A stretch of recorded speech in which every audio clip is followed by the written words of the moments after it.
Special executive পদে নিয়োগ প্রক্রিয়া কেন বাতিল? সরকারের কাছে জবাবদিহি চাইল কংগ্রেস। নিয়োগ বাতিলের স্পষ্টীকরণ দেওয়ার দাবি জানান প্রদেশ কংগ্রেস সভাপতি আশিস কুমার সাহা।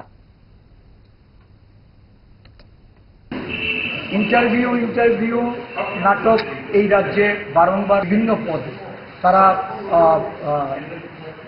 আবেদন জমা দেওয়ার জন্য ঘোষণা দিয়েছে। ঘোষণা মোতাবেক আবেদন জমা পড়েছে। একটা দীর্ঘ সময় প্রলম্বিত করার পর দেখা যাচ্ছে সেগুলি বাতিল হচ্ছে।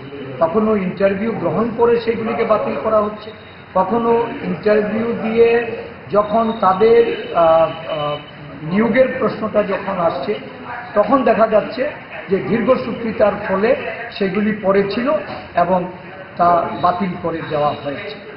এই স্পেশাল এক্সিকিউটিভ নিয়েও একই ধরনের নাটক মঞ্চস্থ হচ্ছে।